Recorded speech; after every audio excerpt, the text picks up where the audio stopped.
नमस्कार दोस्तों, मेरा नाम है शेखर और स्वागत है आप सभी का हमारे यूट्यूब चैनल शिकार स्टडी पॉइंट पर। दोस्तों, इस वीडियो में हम देखने वाले हैं उत्तराखंड हिंदी और सामान्य ज्ञान के महत्वपूर्ण प्रश्नों को। तो चलिए दोस्तों, वीडियो की शुरुआत करते हैं। पहला प्रश्न है, आविर्भाव का पर्यायवाची शब्द है विकास, निर्माण, उद्भव और जन्म। तो आविर्भाव का यहाँ पर पर्यायवाची पूछा गया है। आविर्भाव का अर्थ होता है उत्पन्न, तो उत्पन्न यहाँ पर इसका से उत्तर हो जाएगा उद्भव। तो उसका पर्यायवाची दोस्तों यहाँ पर दिया हुआ है उद्भव। आविर्भाव का पर्यायवाची हो जाएगा उद्भव, ऑप्शन नंबर टी। इसका विलोम भी कई बार एग्जाम में आता है। आविर्भाव का विलोम भी आपको याद रखना है तिरोभाव। कई बार एग्जाम में आ चुका है, तो याद रखेगा, सीधे सीधे एग्जाम में पूछ लिया जाता है। तो बढ़ते हैं अगले प्रश्न की तरफ। अगला प्रश्न है, जागृत का विलोम है। इसमें बहुत ज़्यादा बच्चे गलती करेंगे। जागृत का विलोम है, इसके अलावा जागरण का विलोम, वो भी हम जानेंगे क्योंकि ये मिलते जुलते हैं। जागरण हो गया, इसके अलावा जागृति का विलोम हो गया। अब यहाँ पर आप देखते हैं किसका उत्तर सही होता है। दोस्तों, इसका उत्तर अगर आपने सोचा है जागृत का विलोम, ऑप्शन नंबर डी, तो आप गलत हैं। ए सोचा है तब भी आप गलत हैं। इसका सही उत्तर हो जाएगा जागृत का विलोम होता है ऑप्शन नंबर सी, सुप्त। तो ये आपको याद रखना है। किस किस का सही हुआ जल्दी से कमेंट बॉक्स में बताइए। जागृत का विलोम होगा सुप्त। और यहाँ पर जो निद्रा है, ये किसका विलोम होगा? ये होता है जागरण का। ये होगा दोस्तों जागरण का। और इसके अलावा जो ऑप्शन नंबर डी में है सुषुप्ति, ये होता है दोस्तों किसका? जागृति का विलोम। तो अंतर है, बहुत ध्यान से वहाँ पर प्रश्न को आपको सॉल्व करना है, हल करना है, सही गोला आपको भरना है।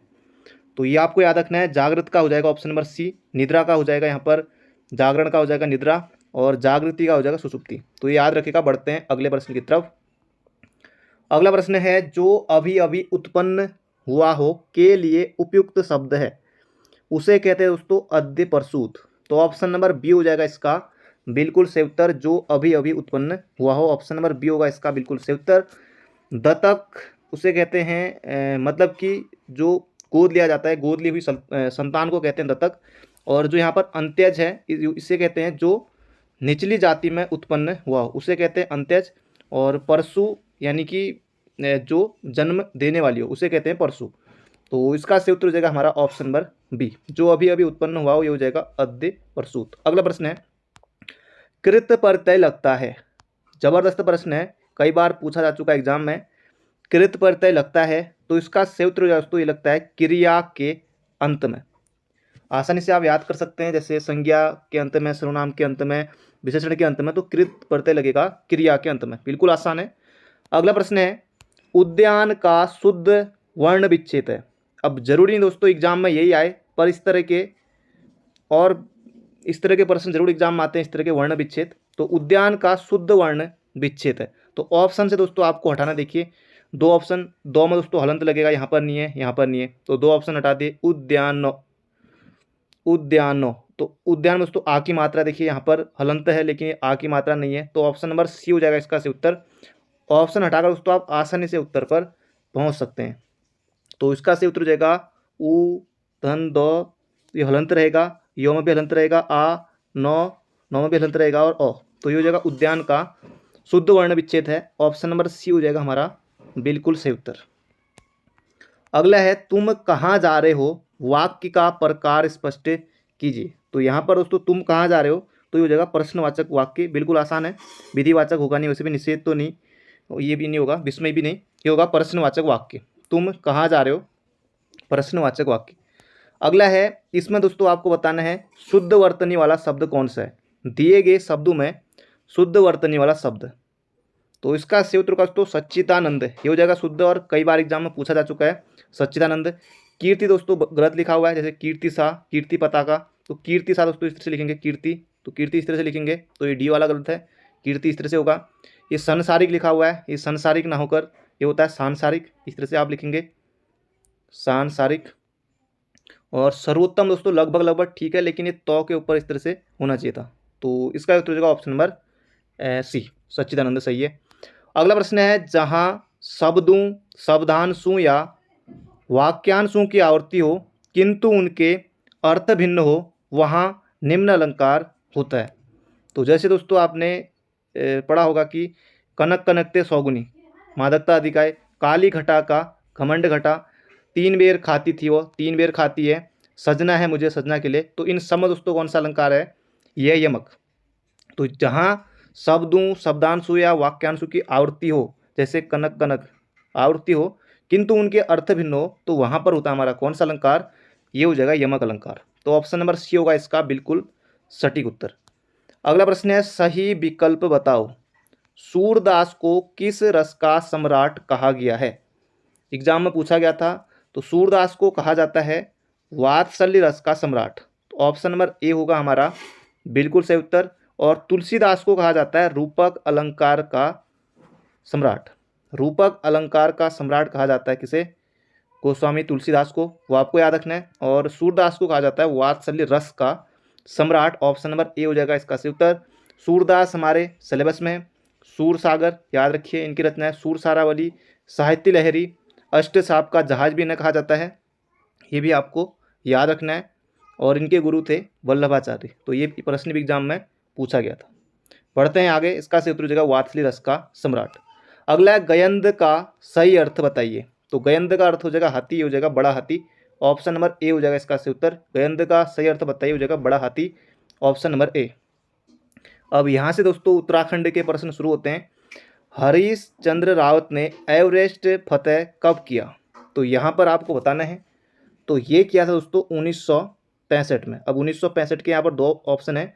ज़्यादातर दोस्तों जो पर्वतारोही हैं वो मई या जून इन्हीं माह में एवरेस्ट या कहीं भी दोस्तों चढ़ते हैं। जो भी पर्वतारोही जहाँ भी आपने देखा होगा, जैसे बचेंद्री पाल ने भी मई 1984 में एवरेस्ट फतेह किया था। और हरीश चंद्र रावत ने भी दोस्तों मई 1965 में एवरेस्ट फतेह किया था, 29 मई 1965 को। और इनको पद्मश्री भी दिया जा चुका है। बढ़ते हैं अगले प्रश्न की तरफ। अगला प्रश्न है, इंडियन थिएटर टुडे किसकी पुस्तक है? इंडियन थिएटर टुडे, इसका सही उत्तर दोस्तों मृणाल पांडे की है। Indian theatre today. इसके अलावा आदमी जो मछुआरा नहीं था, ये भी इनका है। गौरापंत शिवानी की पुत्री है मृणाल पांडे, ये भी आपको याद रखना है। विद्यावती डोभाल भी ऑप्शन में है। ये गढ़वाल की पहली महिला लेखिका हैं। गढ़वाल की पहली महिला लेखिका या कवित्री आप कह सकते हैं। इनकी दोस्तों पुस्तक है अमृत की बूंदें। अमृत की बूंदें। इसके अलावा एवरेस्ट का देवता, ये विद्यावती डोभाल की पुस्तक है। दीक्षा बिष्ट दोस्तों ऑप्शन में है। दीक्षा बिष्ट ने वैज्ञानिक पत्रिका विज्ञान प्रगति का संपादन किया था, तो ये भी आपको याद रखना है। और इसका सही उत्तर हो जाएगा यहाँ पर Indian theatre today, Mrinal Pande की है, तो ये आपको याद रखना है। अगला प्रश्न है, गौरा देवी का जन्म कब हुआ?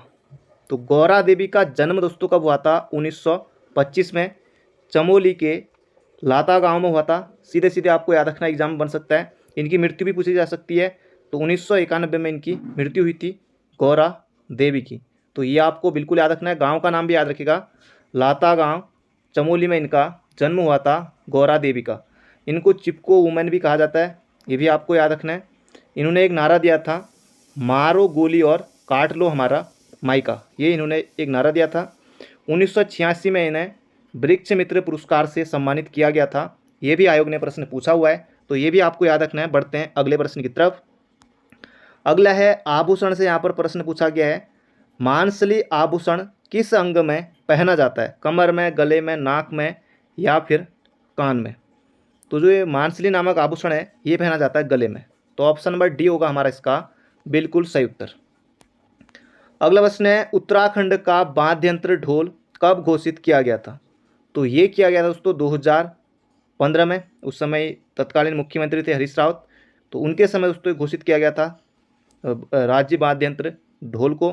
और किस कमेटी की सिफारिश पर? तो भंडारी कमेटी की सिफारिश पर, योगेंद्र भंडारी कमेटी की सिफारिश पर। तो बढ़ते हैं अगले प्रश्न की तरफ। बाबा जोगामल्ल के नेतृत्व में गोरखाओं ने कुमाऊं पर पहला भूमि बंदोबस्त कब कराया? तो ये दोस्तों कब कराया था? 1791-92 में।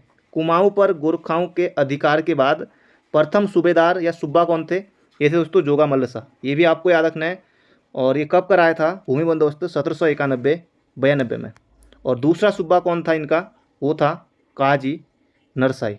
अगला प्रश्न है, टिहरी रियासत को कब पंजाब हिल स्टेट एजेंसी के साथ संयुक्त कर दिया गया? ये प्रश्न भी आपने परीक्षाओं में पढ़ा होगा। ये हो जाएगा 1937 में किया था। टिहरी रियासत को पंजाब हिल स्टेट एजेंसी के साथ संयुक्त कर दिया गया था 1937 1937 में। और यूकेपीएससी का फेवरेट प्रश्न हर बार आपको दिखाई देगा लगभग हर एग्जाम में कि टिहरी रियासत का भारतीय संघ में विलय कब हुआ, तो 1 अगस्त 1949 को। हर बार दोस्तों आपको लगभग दिखाई देगा ये प्रश्न, यूकेपीएससी इस प्रश्न को जरूर से पूछता है। बढ़ते हैं अगले प्रश्न की तरफ।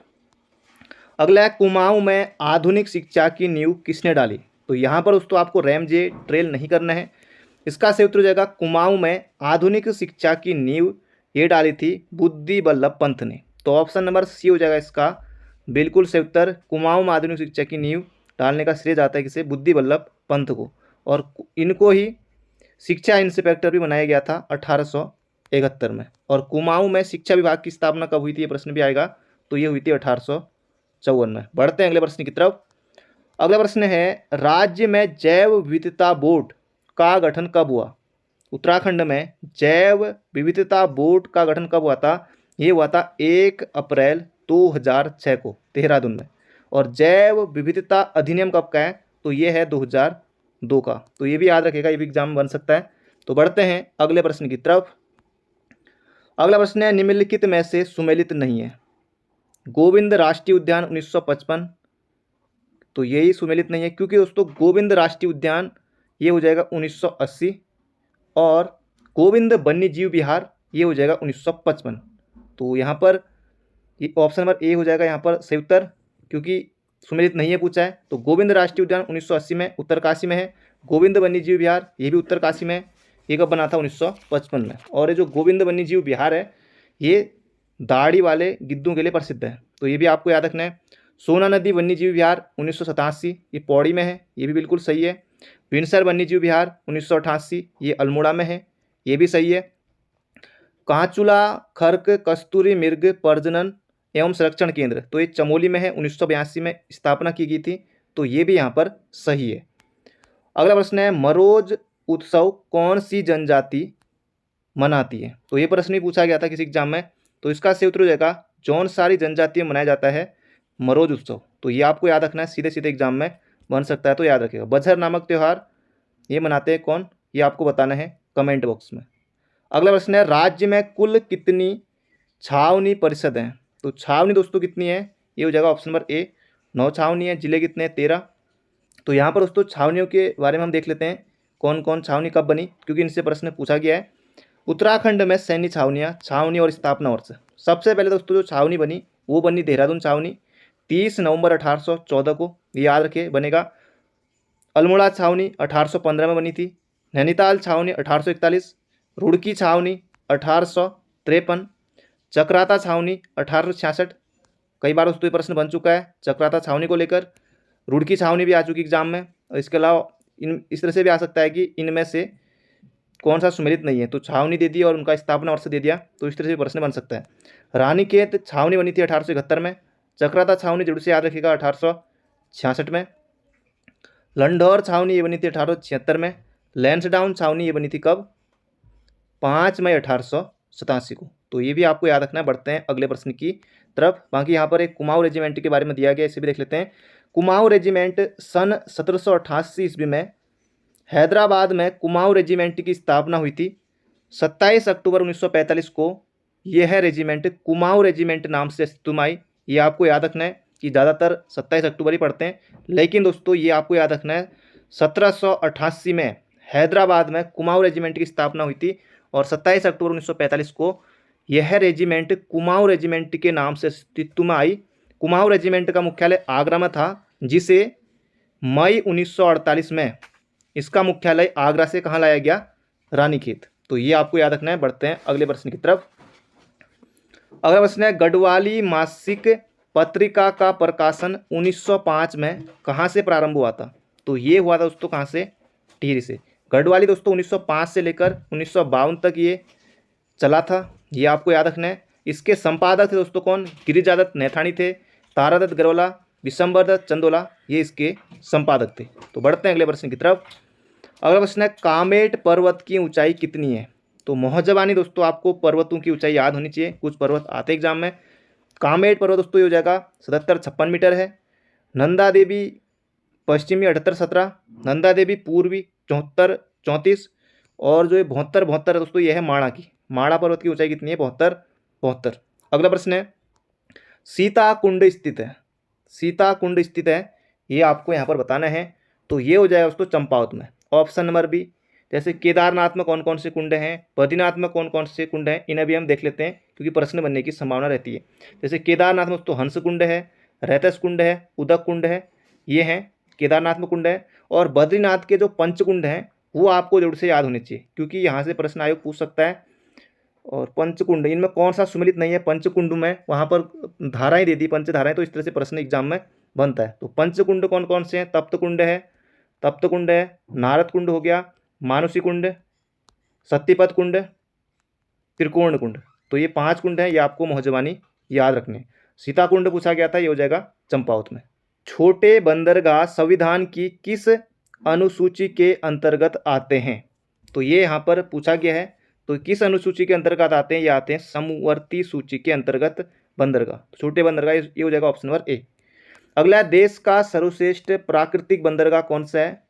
ये हो जाएगा विशाखापट्टनम। विशाखापट्टनम वाला ये आपको याद रखना, कांडला गुजरात वाला नहीं करना है। ये हो जाएगा विशाखापट्टनम, ऑप्शन नंबर ए। अगला प्रश्न है, तुलबुल परियोजना किस झील पर स्थित है? तुलबुल परियोजना दोस्तों झेलम नदी पर है। और झील पूछा गया है तो ये हो जाएगा हुलर झील।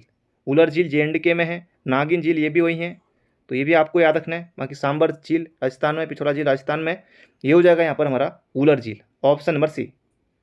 अगला प्रश्न है, केबुल लामजाओ नामक तैरता हुआ राष्ट्रीय पार्क किस झील में स्थित है? लोनार झील महाराष्ट्र में है, टिडोना झील राजस्थान में, चोलामू झील सिक्किम में, ये हो जाएगा लोकटक झील Manipur, option number A. Keibul Lamjao नामक तैरता हुआ राष्ट्रीय पार्क लोकटक झील। अगला प्रश्न है, निम्नलिखित में से किस चंदवंश के राजा का दरबार मुगल दरबार के अनुरूप माना जाता था? थोड़चंद, रुद्रचंद, बालो कल्याण चंद या बाज बहादुर चंद? तो रुद्रचंद आपको नहीं करना है, इसका से उत्तर हो जाएगा बाज बहादुर चंद। तो ये आपको याद रखना है। और बाज बहादुर चंद को जो ये बहादुर लगा हुआ है, इसके अलावा जमींदार की उपाधि ये किसने दी थी? बाज बहादुर चंद को ये दी थी शाहजहां ने, ये भी आपको याद रखना है। और इसने जो वर्तमान बाजपुर नगर है उधम सिंह नगर में, उसकी स्थापना किसने की थी? बाज बहादुर चंद ने की थी। और रुद्रचंद ने जो रुद्रपुर है उसकी स्थापना की थी, ये भी आपको याद रखना है। और बाज बहादुर चंद का एक चित्र न्यूयॉर्क के संग्रहालय में भी है। तो न्यूयॉर्क के संग्रहालय में किस चंद शासक का चित्र है? ये हो जाएगा बाज बहादुर चंद का। तो इसका सही उत्तर हो जाएगा हमारा ऑप्शन नंबर सी। अगला प्रश्न है, कुषाण वंश के शासक कनिष्क की स्वर्ण मुद्राएं कहाँ से प्राप्त हुई हैं? कुषाण कालीन मुद्राएं दोस्तों एक तो हुई है वीरभद्र से, वीरभद्र का है ऋषिकेश, वीरभद्र ऋषिकेश। मोरध्वज किसका नाम है? कोटद्वार, गोविषाण काशीपुर, यहाँ से कुषाण शासकों की मुद्राएं प्राप्त हुई हैं। कुषाण वंश के शासक कनिष्क की स्वर्ण मुद्राएं कहाँ से प्राप्त हुई हैं? तो ये हो जाएगा मुनि की रेती टिहरी। अगला प्रश्न है, निम्नलिखित में से किस जगह से नीले रंग के शैल चित्र प्राप्त हुए? तो ये मिले हैं हुडली उत्तरकाशी से, हुडली उत्तरकाशी से नीले रंग के शैल चित्र मिले हैं। कसार देवी अल्मोड़ा में है, और कसार देवी अल्मोड़ा से 14 नर्तकों का सुंदर चित्रण मिला है, ये भी आपको याद रखना है। बनकोट, ये पिथौरागढ़ में है बनकोट, और यहाँ से 1999 में 8 ताम्र मानव कृतियों की खोज हुई थी। फलसीमा, ये आपको मिलेगा अल्मोड़ा में, यहाँ से योग तथा नृत्य मुद्रा में मानव चित्र मिले हैं। अगला प्रश्न है, और यहाँ पर पूछा गया था नीले रंग के शैल चित्र, ये हो जाएगा हुडली उत्तरकाशी।